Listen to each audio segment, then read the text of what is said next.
Robbo, it was a must-win and they did it. How are you feeling? A little bit of relief that the finals hopes are still alive? Look, no, you don't. That's not a feeling that sort of crosses your mind. You want to win the game. You know, it's an important sort of game to win, but then also, you don't go into that. You just concentrate on how you played and the way that we went about it. I felt like we constructed the game really well. I felt like it's as good as we've constructed a game in a while. We had some variation. We asked some questions. We defended, one or two penalties really well, and then and obviously a bit of chaos at the end. I think you said last week that it didn't look like you were threatening in attack. And yep. They were definitely threatening. Do you kind of sit back and go, "Where's this been?" No, you don't ask those questions. You deal with the present. You work on things during the week. I said that last week, and we were much more threatening tonight. We definitely did some things tonight where we asked more questions. There was a bit more cohesion. And there was a bit more attempt and freedom to play. So, and that's what created the opportunities. There, Trent, because I don't think Manly scored till you were down to 12, right? Yep. Is that the most pleasing aspect, that you more or less nullified them until that last 15 minutes or so? Yeah, I mean that's what I felt like I said at the start. I felt like we set it up. We did play that way, as I said, but then also we were resilient in defence. There were multiple sort of sixes again where we had to defend. Then possession swung our way as well. But I felt like we defended really well. I didn't feel like they were threatening us with their attack, even though whether they had lots of ball or they tried to shift. They came in with a shift mentality tonight. They tried to move the ball in yardage.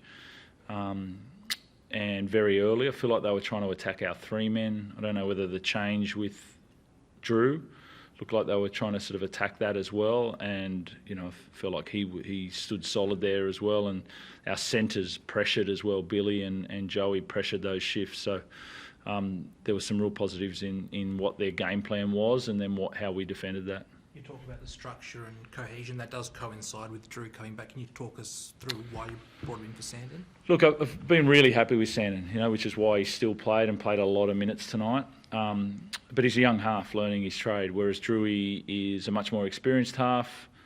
He's a game manager, which we saw tonight, and which allowed Teddy and Kez especially just to flow off him and play their game. So there was just a call there just to get Drewy. He's been doing it in reserve grade, managing that really well. So still really believe in Sandon, but there'd been enough weeks there to just make that slight shift and get Drewy in there. I think you touched on it a couple of times. Very stop-start. I think there were 34 penalties and set restarts. Tough to watch at times. Yep. How did it feel watching from above? Yeah, I think I made one interchange in the first half. I think I had poor old Fletch that didn't play. I had guys that just, it was incredibly stop-start. They can answer that about was that different to every other NRL game this year, or was it refereed? I think Ash was really trying to make a point, but that didn't stop for the whole game. It was a strange one. Just on the cohesion there, I think this is only the second or third time you've been able to name that 1 to 6, which I'm pretty sure was close to the 1 to 6 you named at the start of last year. Do you think that is now, it's been a very disrupted area of your team, the back line? Is that the 6 blokes who are out there today in that order, is that kind of what you've been aiming at all along? Well, no. I mean, obviously with Sammy Walker there as well. I think the first game was the last time we played Manly. We were about to have especially the back five ready, and then Billy and Joey ran into each other at training, and then they came out again. But you can see, especially even over the last month, the back five are playing a lot more consistently together from tackle 0 onwards. So that's been a benefit. And then, obviously the halves have shifted around a little bit this year, which is hard to get that cohesion part of that's on me and part of that's on injuries.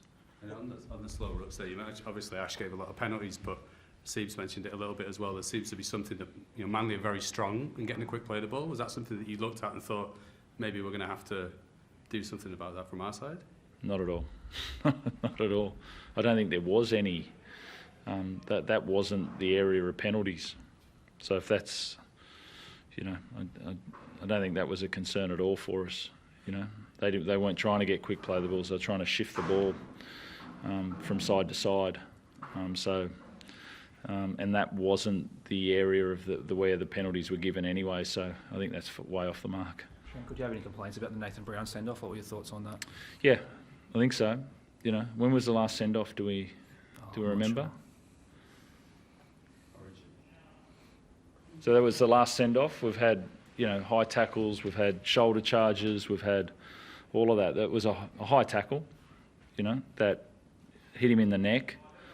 That had no effect on him. He got up and sort of elbowed pretty quickly straight after that, which wasn't cited, which went unpunished. So it must be, and so I don't, you don't want to see it. I don't think it's great for Ben, but I mean that's not. There's so much worse than that that's happened in the game, and then that gets sent off. That's. If the goalposts have moved tonight, then move them and then send that off. But if you can't mention when the last send-off was, guys have been heavily concussed from high tackles and all of that. Nothing happened there tonight, and he gets sent from the field. Okay, in your mind, would a sin bin have been sufficient? Would you mean accepted a sin bin if that was the punishment on the field? On where the game's been adjudicated at the moment, 100% that's the way the game's being adjudicated at the moment. If you can let me know of guys that have been head high and concussed and